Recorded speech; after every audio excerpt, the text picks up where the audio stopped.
man am naa bac plus 7 du ma ne nag dafa kii mais xam naa ne socle bi ci sama yaay la jógee parce que c'est elle-même qui m'a tendu la perche ba ma mën a def yenn yi parce que su ma fekkul woon moom mu nekk ci liggéey bi peut-être dama naan damay toog rek comme yeneen jeunes yi mais dama ko fekk moom mu koy def mu jëm mag nag ma ne naa ko continuer naa ko yeggali naa ko continuer ñu def ko entreprise ci lañ ko def nag entreprise mu nekk Céréloc à la base entreprise de transformation céréale locale mu nekk nag ñu commercialiser sous le nom de Céréloc ndax Céréloc moo gën a neex a lire yaa ngi dégg c'est pas évident ma am sama bac am sama licence am sama master ba pare di toog di jaay cere c'est pas évident au début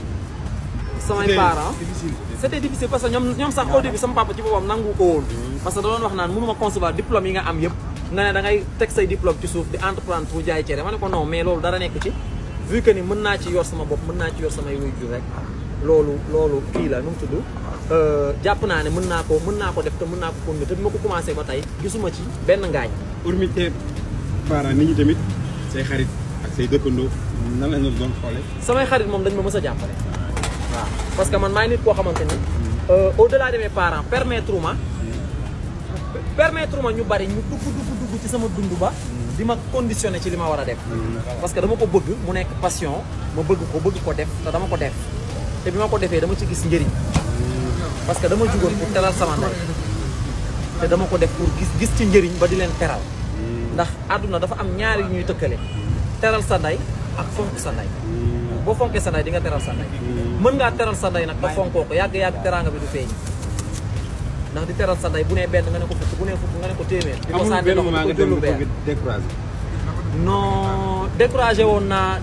doon naa bëgg a découragé mais dama xalaat ne objectif bi ma fixé wu kuy découragé du fa yegg te bàyyi naa dara pour dara foog ma def ko par ala kulli aal dama koy def ala kulli aal damay yegg fi ma war a yegg te découragé boobu nit ñi ñoo la doon découragé parce que ñoom ñoo lay traité de tous les noms d'oiseaux wax naa la ko léegi li ma dégg Talla du ko dégg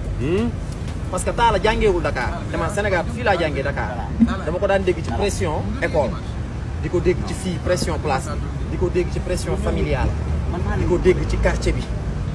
yaa ngi dégg di ko dégg fépp di dox sax di ko dégg ñu koy paasante di ko waxante ngay dem boo amul xel tuuti rek wala nekkoo jàmbaar da ngay découragé da ngay bàyyi mais ma ne du ma bàyyi